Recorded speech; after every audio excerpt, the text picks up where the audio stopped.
ওম শান্তি। আজকের মূল্য তারিখ 19/1/2025। অব্যক্ত বাপদাদা রিভাইজ কোর্স 30/11/2003। আজকের হেডিং 4 সাবজেক্টেই অনুভবের অথরিটি হয়ে সমস্যাকে সমাধান স্বরূপে পরিবর্তন করো। আজ ব্রাহ্মণ সংসারের রচয়িতা নিজের চতুর্দিকের ব্রাহ্মণ বাচ্চাদের দেখছেন। এই ব্রাহ্মণ সংসার অতি প্রিয় সংসার, সারা বিশ্বের বিশেষ আত্মাদের সংসার। এত কোটির মধ্যে কিছুর মধ্যেও কিছু আত্মা নিজের বাবাকে চিনে বাবার অবিনাশী উত্তরাধিকারের অধিকারী হয়েছে। বাবা যেরকম উঁচু থেকে উঁচু, সেরকমভাবে বাবাকে চিনে যারা বাবার হয় সেই আত্মারাও বিশেষ আত্মা। আমাদের ব্রাহ্মণ সংসারের রচয়িতা হলেন আমাদের বাবা। তো তিনি কিন্তু এসে আমাদের চতুর্দিকের ব্রাহ্মণদের দেখছেন, দেখে তিনি বলছেন যে ব্রাহ্মণ সংসার অতি প্রিয় সংসার। তো সারা বিশ্বে বিশেষ আত্মাদের সংসার। তো এত কোটির মানুষের মধ্যে কিছুর মধ্যে কিছু আত্মা যারা বাবাকে ভালো মতো চিনে, বাবার অবিনাশী উত্তরাধিকারের অধিকারী হয়েছে।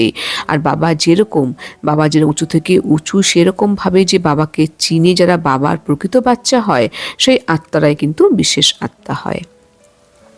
বাপদাদা বলছেন, বাচ্চারা তোমরা প্রতিটি সাবজেক্টকে অনুভবে এনেছো কিনা চেক করে দেখো। জ্ঞান শোনা আর শোনানো তো সহজ, কিন্তু জ্ঞান স্বরূপ হতে হবে। জ্ঞান যদি স্বরূপে আনো, তবে আপনা থেকে এই সব কর্ম নলেজফুল অর্থাৎ নলেজের লাইট মাইটে হবে। নলেজকে বলাই হয়ে থাকে লাইট আর মাইট। এরকমই যোগী স্বরূপ, যোগযুক্ত যুক্তিযুক্ত স্বরূপ, ধারণা স্বরূপ অর্থাৎ সব কর্মেন্দ্রিয় সব গুণের ধারণা স্বরূপ হবে। সেবার অনুভাবী মূর্ত, সেবাধারীর অর্থই হলো নিরন্তর আপনা থেকে সেবাধারী। তা হতে পারে মনসা, বাচা, কর্ম না, অথবা সম্বন্ধ সম্পর্ক সব কর্মে সেবা যেন ন্যাচারাল হতে থাকে। একে বলা হয়ে থাকে 4 সাবজেক্টেই অনুভব স্বরূপ। যে কোনো সমস্যায় উৎপন্ন হোক না কেন, অনুভবী মূর্ত অনুভবের অথরিটি দ্বারা সমস্যাকে সমাধান স্বরূপে পরিবর্তন করে দেয়। সমস্যা থাকবে না, সমাধান স্বরূপ হয়ে যাবে। এখন বাপদাদা প্রত্যেক বাচ্চাকে সমানধারী, স্বরাজ্য অধিকারী, সমাধান স্বরূপে দেখতে চান। বাপদাদা বলছেন যে বাচ্চারা তোমরা তোমাদের প্রতিটি সাবজেক্টকে চেক করে দেখো যে তোমরা সেই সাবজেক্টকে অনুভবে এনেছো কিনা। জ্ঞান শোনা আর শোনানো তো খুব সহজ, কিন্তু জ্ঞান স্বরূপ হতে হবে। জ্ঞান স্বরূপ যদি তোমরা হতে পারো, তবে দেখবে আপনা থেকে কিন্তু সব কর্ম নলেজফুল হয়ে গিয়েছে, অর্থাৎ নলেজের লাইট মাইটে হবে। কারণ নলেজকেই বলা হয়ে থাকে লাইট আর মাইট। সব কিছুকে জ্ঞানের দৃষ্টিভঙ্গিতে অ্যানালাইসিস করে প্রতিটি কার্যে যখন জ্ঞানটিকে উপযুক্ত সময়ে প্রয়োগ করা দরকার, সেইভাবে প্রয়োগ করে তোমরা দেখবে সব কিছু তোমরা সমাধান করতে পারছো। অর্থাৎ এক কথায় তোমাদের জ্ঞান স্বরূপ কিন্তু হতে হবে।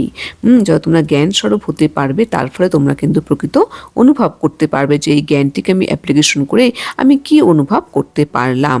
একই রকমভাবে তোমাদের যোগী স্বরূপ, যোগযুক্ত যুক্তিযুক্ত স্বরূপ তোমাদের হতে হবে। তোমরা যোগযুক্ত অবস্থায় থেকে যে কার্যকলাপ করবে, দেখবে প্রতিটি কার্য কিন্তু তোমাদের অবশ্যই সাকসেস হচ্ছে। তো এইভাবে যত তোমরা এগুলোকে তোমরা প্রয়োগ করবে, তার ফলে কিন্তু তোমরা অনুভবী মূর্ত কিন্তু হয়ে উঠতে অবশ্যই সক্ষম হবে। সব গুণের তোমাদের ধারণা স্বরূপ হতে হবে। আমাদের দিব্য গুণকে আমাদের ধারণ করতে হবে, জ্ঞানটিকে আমাদের ধারণ করতে হবে। আমাদের বাবা যে শ্রীমত দিয়েছেন, সেই শ্রীমত অনুসরণ করে আমাদের চলতে হবে।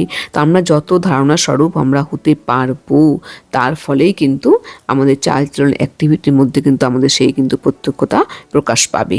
আর আমাদের সেবার অনুভবেও আমাদের কিন্তু হতে হবে। সেবাধারীর অর্থই হলো নিরন্তর আপনা থেকেই সেবাধারী। হ্যাঁ, সেটা আমাদের মনসা সেবা হোক, বাচা সেবা হোক বা কর্মনা সেবাই হোক, আমাদের কিন্তু তন মন ধন দিয়ে আমাদের অবশ্যই সেবা করতে হবে। আমাদের কিন্তু সবার প্রতি শুভ ভাবনা, শুভ কামনা কিন্তু আমাদের করতে হবে। আমাদের বাচা সেবা করতে হবে, জ্ঞান প্রদান করতে হবে। আমাদের কর্মনা সেবা করতে হবে। আমাদের যখন যেরকম কর্মের প্রয়োজন, আমাদের কিন্তু সেভাবে কিন্তু আমাদের কিন্তু সেবায় নিজেকে নিয়োজিত করতে হবে। বা সম্পর্ক যদি আমাদের কেউ আসে, যেন আমাদের সবসময় যেন সেই সেবা যেন ন্যাচারাল হতেই থাকে। হ্যাঁ, সবসময় যেন আমাদের এই যে আমাদের এই সাবজেক্টকে আমরা যত প্রয়োগ করব, তার ফলেই কিন্তু আমরা অনুভবে মূর্ত কিন্তু হতে অবশ্যই পারবো। তার ফলে যে কোনো সমস্যাই আমাদের সামনে আসুক না কেন, আমরা কিন্তু অনুভবী মূর্ত অনুভবের অথরিটি দ্বারা কিন্তু সব রকমের সমস্যাকে কিন্তু আমরা সমাধান স্বরূপে পরিবর্তন করে দিতে অবশ্যই পারবো। সমস্যা থাকবে না, সমাধান স্বরূপ হয়ে যাবে। কারণ বাবা কিন্তু সবসময় বলে, বাচ্চা তোমরা সমস্যা স্বরূপ হয়েও না, তোমরা সমাধান স্বরূপ হও। তো বাবাও কিন্তু এখন আমাদের বাপদাদাও কিন্তু আমাদের প্রত্যেক বাচ্চাকে সমানধারী, স্বরাজ্য অধিকারী, সমাধান স্বরূপে কিন্তু আমাদের দেখতে চান। আমরা যত সমানধারী হয়ে থাকবো তার ফলেই কিন্তু আমরা জ্ঞান স্বরূপ কিন্তু অবশ্যই হতে পারবো। আমরা যত আত্মিক স্থিতি বিরাজমান হয়ে থাকবো তার ফলেই কিন্তু আমরা স্বরাজ্য অধিকারী অবশ্যই হতে পারবো। তো আমরা যত আমাদের এই সাবজেক্টকে আমরা যথার্থভাবে আমরা প্রয়োগ করতে পারবো, তার ফলেই কিন্তু আমরা যে কোনো রকমের সমস্যাকে কিন্তু অবশ্যই সমাধানে পরিণত করতে সক্ষম হব। বরদান, বিঘ্নপ্রূপ দীপ্তিমান ফরিস্তার ড্রেস ধারণ করে সদা বিঘ্ন বিনাশক ভাব। বিঘ্নপ্রূপ, বিঘ্নকে আমাদের নাশ করতে হবে। তাই জন্য বলছে বিঘ্নপ্রূপ হলেই আমরা বিঘ্নকে নাশ করতে পারবো। তাই বলছেন বিঘ্নপ্রূপ দীপ্তিমান ফরিস্তা ড্রেসকে তোমরা ধারণ করো, তার ফলে তোমরা সর্বদা বিঘ্ন বিনাশক হয়ে উঠতে অবশ্যই সক্ষম হবে। স্পষ্টীকরণ, স্বপতি এবং সর্বপ্রতি বিঘ্ন বিনাশক হওয়ার জন্য কোশ্চেন মার্ককে বিদায় দাও। স্বপতি এবং সর্বপ্রতি বিঘ্ন বিনাশক হওয়ার জন্য কোশ্চেন মার্ককে বিদায় দাও এবং ফুলস্টপের দ্বারা সর্বশক্তি ফুলস্টপ করো। সদা বিঘ্নপ্রূপ উজ্জ্বল ফরিস্তার ড্রেস পরিধান করে থাকো, মাটির ড্রেস পরিধান করো না। সেই সঙ্গে সর্বগুণের অলঙ্কারে সজ্জিত থাকো। সদা অষ্টশক্তির শস্ত্রধারী সম্পন্ন মূর্তি হয়ে থাকো এবং কমল পুষ্পের আসনে শ্রেষ্ঠ জীবনের পা রাখো। বাবা আমাদের বলছেন যে নিজের প্রতি এবং সকলের প্রতি বিঘ্ন বিনাশক হওয়ার জন্য কিন্তু আমাদের যে কোনো রকমের কোশ্চেন মার্কে আমাদের বিদায় দিতে হবে, যাতে কোনো রকমই আমাদের কোশ্চেন উৎপন্ন না হয়। ফুল স্টপের দ্বারা কিন্তু আমাদের সর্বশক্তিকে আমাদের ফুল স্টপ করতে হবে, অর্থাৎ সব বিষয়ে আমাদের ফুল স্টপ আমাদের কিন্তু লাগিয়ে দিতে হবে। তার ফলে কিন্তু আমরা আমাদের সর্বশক্তিকে কিন্তু স্টক আমরা অবশ্যই করতে পারবো। তো বাবা তাই বলছেন, বাচ্চা তোমার মাটির ড্রেস পরিধান করো না, তোমরা সবসময় বিঘ্নপ্রূপ উজ্জ্বল ফরিস্তা ড্রেসকে তোমরা পরিধান করে থাকো। অর্থাৎ আমাদের কিন্তু এই যে দৈহিক যে আমাদের একটা মনোভাব, আমাদের কিন্তু একে সম্পূর্ণভাবে ত্যাগ করতে হবে। তার ফলে কিন্তু আমরা কিন্তু বিঘ্নপ্রূপ উজ্জ্বল ফরিস্তা ড্রেস পরিধান করতে অবশ্যই পারবো এবং আমাদের কিন্তু সর্বগুণের অলঙ্কারে আমাদের সজ্জিত হয়ে থাকতে হবে।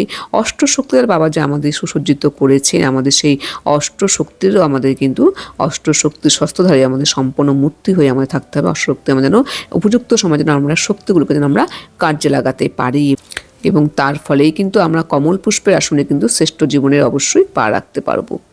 স্লোগান, অভ্যাসের প্রতি যদি সম্পূর্ণ অ্যাটেনশন থাকে তবে ফার্স্ট ডিভিশনে নম্বরে এসে যাবে। বাবা আমাদের বলছেন যে আমাদের যদি অভ্যাস থাকে যে আমাদের আজকে অশরীরী হতে হবে, আমাদের সবসময় আত্মিক স্থির থেকে সব কর্মকাণ্ড করতে হবে, তো এই অভ্যাসের প্রতি আমাদের সেই পুরুষার্থের প্রতি অভ্যাসের প্রতি আমাদের অ্যাটেনশন থাকবে। তার ফলে কিন্তু আমরা অবশ্যই কিন্তু ফার্স্ট ডিভিশনের নম্বরে কিন্তু চলে আসবো। ওম শান্তি।